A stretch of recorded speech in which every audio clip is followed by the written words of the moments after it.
Welcome, everyone, back to the Ken Patterson Infield Media Center at the Talladega Superspeedway for the 7th Annual Talladega County Coaches Association High School Football Media Day. Next up, we have the Sylacauga High School Aggies with head coach Matt Griffith. Representing the Aggies today, we have Dalen Keith, Rusty Kraft, and Austin Allen. The Aggies open the season at home against Leeds on August the 24th. Matt, did you buy the instant replay equipment? No, we did not. Do you like that it's being in the game? And are you playing anybody on the road that hasn't? Well, it remains to be seen of who's bought it and who's not. I just thought that's a lot of money to spend for maybe one call a game or one call every 3 games, where in our school, I think that's money that we could spend somewhere else. I understand the how people are going to it. We used it in the All-Star game last week. The Alabama High School Athletic Association does hold up the game, and I tell you what it did. It really, you could tell that the officials do not like it. They were very upset when something gets appealed, and it ended up being the right call anyway. And I think they take it as an affront to their professionalism. And so we will not be purchasing it right now. I would rather use that money somewhere else. To help me understand something, what does, because you know budgets, and that doesn't necessarily have to apply to you, but what does $37.50 buy a high school football? Listen, one of the things is I'm terrible math. I was a history teacher for 20 years, not a math teacher. But, you're roughly paying, if you buy a Revolution Speed, you're at about $250 to $275 for a headgear. If you want to go the Flex, it's about $310 to $320. We're averaging probably around $200 to $210 for a shoulder pad. They get you on cloth. If you're buying a custom jersey, you're at about $110. But I'm going to tell you something, $37.50 buys a lot of headgears. $37.50 buys a lot of shoulder pads. $37.50 buys a lot of kids tight fits and shorts that might not can afford it. And the biggest thing with your budget is this: we are here to help these kids. It's not about how fancy we can make our technology. It's not about all this, can we one up another school. We've got to do it for these kids. And Sylacauga is like everywhere else. We have kids that struggle to pay for certain things, and you don't want to deny a sport and football in general just because a kid can't afford something. Well, I'd rather my budget go to kids than some technology because I get mad at an official. Okay. Coach Griffith, you're in your 14th season. You've had, I believe, 10 straight seasons where you haven't had a losing season. Right. Just talk about keeping that streak alive and also getting back to the postseason again. Well, it's important. We think we've got one of the more consistent programs around. And, we've gone 10 years without a losing season because of the kids of Sylacauga. They're very hardworking kids. They care about it. And I'll give you an example. We had a young man that just was the MVP of the North-South All-Star game. And on Sunday, he called me because I had to report a little early to coach in it. And he said, "Coach, when I came and got my helmet, you didn't stripe and put the S on it." And I said, "Well, that's not a big deal, Keaton. You're fine. I'll meet you down there. I'll see you about 2. And he said, "No, Coach, you don't understand. I'm not playing in that game without the S being on my headgear. And everybody know I'm from Sylacauga." Well, that's the type of kid we have. And it's very important for those kids to win for our town and win for our school.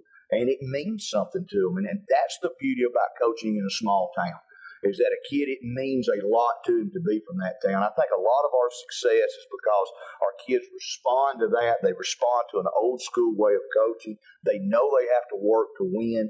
And if kids will do that, whether you're winning or losing, that's what you're trying to do when you coach, is kids just doing the best they can and busting their tails for you. And speaking of Keaton, he's one of 3 guys as part of that senior group that graduated that I don't know if they all had 1,000 yards rushing, but they were close.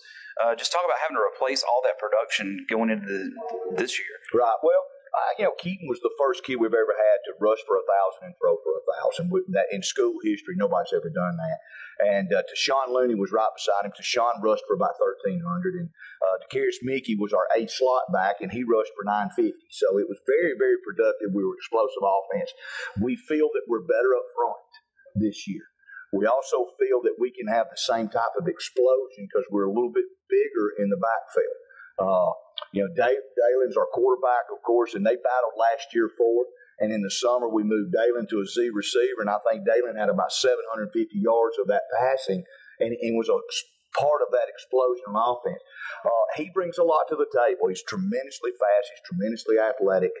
And he throws a better football than people give him credit for. I mean, we get on him all the time, but he's got a good ball, and he throws well enough to open up the offense and keep it the way we want to. When we throw the ball successfully, we really can run it the way we want to run it. And so we've got to be able to do both. Those guys did a great job. We think we've got some really good kids with Jordan Ridgway, Journey Stockdale, Lou Dale, Malik Wyckoff, Quay Taylor. We've got a lot of skilled kids that can take their place, that we think that with a better line, that we're up front, we're so much bigger, that we can still be explosive. I mean, Coach, it's 14 years. You got. Well, y'all keep reminding me of that now. We do. But no, I mean, Coach, you guys, I mean, like I said earlier, just reload. How does this process happen year after year for your Sylacauga team? That's a great question. You know what? We've never lost ties with our junior high program. The varsity staff always runs spring training for the 7th and 8th grade. We do our 10 days with them, and our varsity football staff gets to know those kids. We have a very good junior high staff with Chad Wilson as the head coach, and they run the same things we do on a smaller scale. They do the same things from top to bottom, and a lot of it's just making sure that program gets fed from your feeder program. We've got an older staff that's been coaching a long time together. There's probably 4 or 5 of us that have been together all 14 years. There's a lot of consistency, and but the biggest thing is we never lower our expectations. Whether we've got a team that's talented or a team maybe not as talented, or there may be more talented, the expectations are the same, and our kids know it. There's a certain way you're going to carry yourself. There's a certain way we're going to work out. There's a certain way we're going to practice, and we're not going to deviate from that. And we fully expect us to go on a Friday night and those expectations be met. And like I said, a lot of it has to do with the kids that we have, that they believe in those expectations and they're striving to make it happen. Just talk about the region a little bit. You get rid of the Beauregards of the world. You bring in teams like Springville, St. Clair County. And the region looks a little bit different than it did last year. Just kind of talk about that. Yeah, I mean, it's probably one of the first times in about 8 or 10 years that we went in the northern bracket. We think that the northern bracket, you just don't run into those predominant athletic football teams in the first and second round. You don't run into the St. Paul. You don't run into a Demopolis. You don't run into a Greenville. You don't run into a Jackson.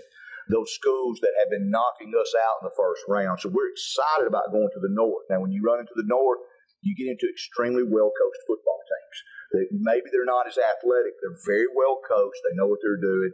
But it's different teams from. We don't know a lot about these teams. I know, Mortimer Jordan's very good football team. We're in there with Springville, St. Clair County. Centerpoint will be very athletic. Mumford's very athletic, a very good football team year in, year out with Bill. And, of course, Clay Central stayed in it, one of the better teams in the region, plus a Hall of Fame football coach. So it's good football, but we're excited about playing. Talk a little bit about the guys that you brought with you today. You talked a little bit about Dalen, but talk about the other two on your left. Right. Well, my immediate left is Rusty Craft. Rusty's a senior. He's been an outside linebacker and a slot receiver for us up until this year. We've moved him to strong safety. Rusty's here because I'm going to tell you what, this young man's probably put on a good 10 or 12 pounds of muscle because of the off season and how hard he's worked. He's one of the best team leaders we've got on defense. And we really expect him to really take charge in the secondary, line people up, and he's in a learning curve right now because it's a new position for him.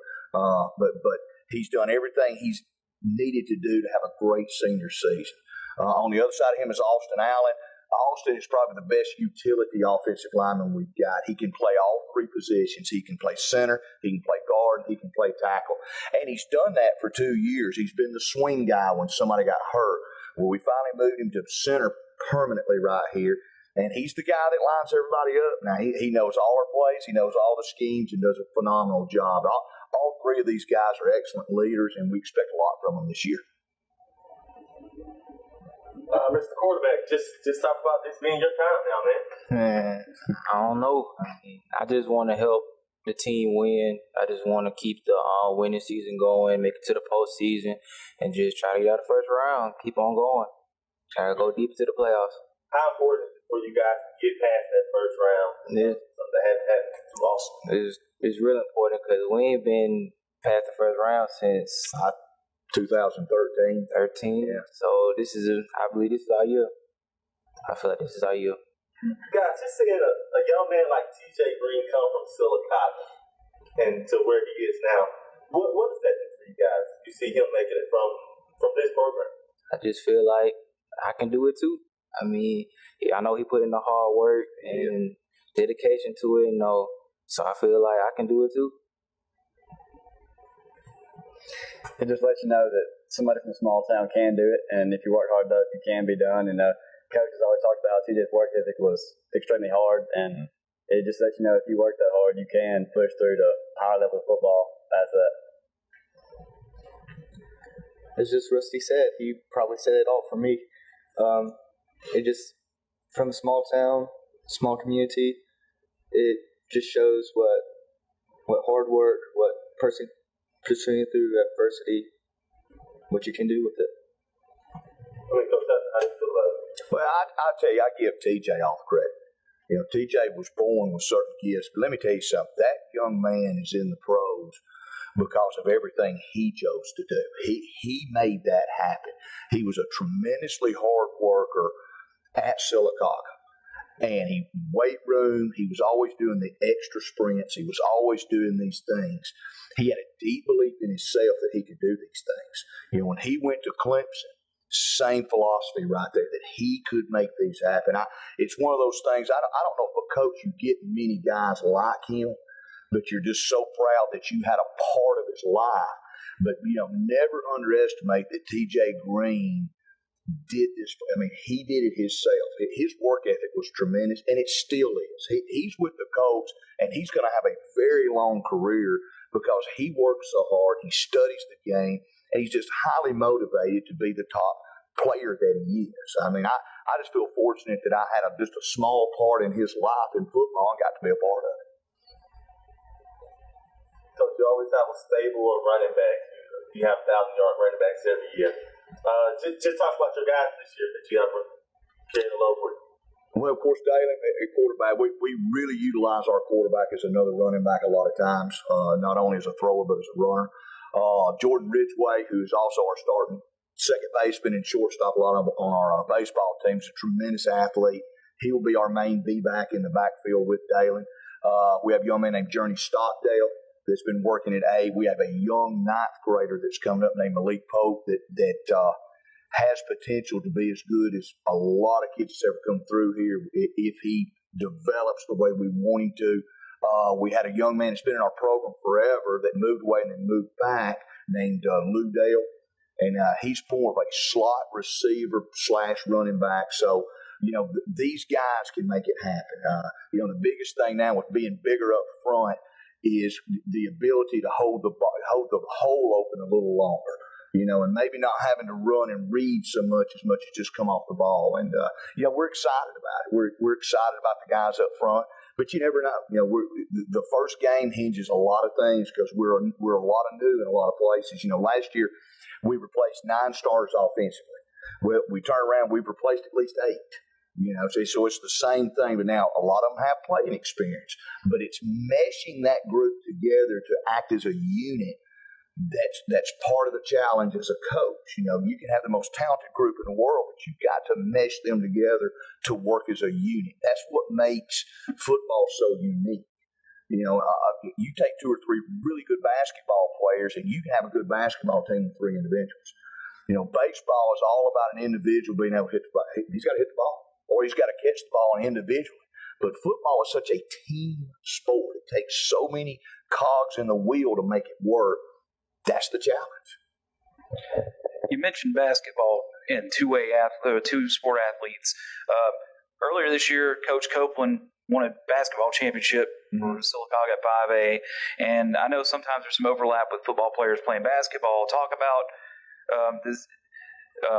How great would it be for Sylacauga to be able to match that trophy in a trophy case? Oh, and that's the goal. I mean, that's the goal. Us winning a state championship in basketball was very special. We're so proud, and it was so good for the community as well. And that group of kids showed everybody that you don't have to be 6'6" to win a state championship in basketball. We didn't have a kid over 6'2.5", but they were a very good unit. They were made up of 3 or 4 football players. Sylacauga's this, we're going to share athletes. We believe in the multi-sport athlete. Every once in a while, you'll have a kid just specialize, but it doesn't happen much. And for parents that are watching, the way to get to the pros is not by specializing. You've got baseball scouts and baseball coaches now begging kids to play football and take a break from the travel ball because it works different muscles and it lets the arms rest. Most basketball coaches, if they're worth their salt, they want their kids playing football because it makes a more physical, mentally tough kid on the court. Our toughest kids play football. There's no ifs, ands, and buts about it. We mentioned TJ Green. His favorite sport was basketball. He loved it, but his ticket was football, and he was smart enough to realize I can do both in high school, and I might have the opportunity to do both somewhere. Well, football became an opportunity, but what if he in 10th or 11th grade decided just to play one sport? He's not playing anywhere, and he's not a millionaire. I mean, so my kids need to play, and parents need to encourage their kids, play as many sports as you can in high school. You never know what you've got in your house. So don't deny a kid the right to have a great high school career, and you never know. One of the sports he thought he was average at may be his best sport.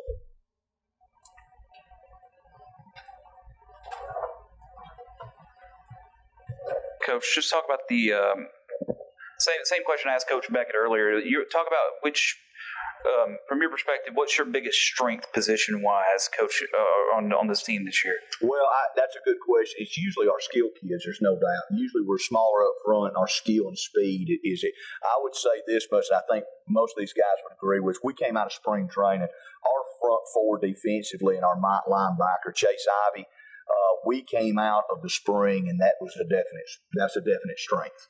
But Briarwood was unable to run the football on us and had to throw it, which I wanted that to happen because I've got a sophomore and a junior corner, and I've got Rusty's a brand new safety, and I wanted them to get live reps of throwing the football. But our front four and our Mike's got to carry us as we gel offensively. And we're excited about that. The last 2 to 3 years, we've really had to outscore our opponents, which puts a lot of pressure on our offense. It'd be nice for knowing that the defense is much better now, and it lets you take some chances offensively, knowing that your defense can hold them. So that's a definite strength.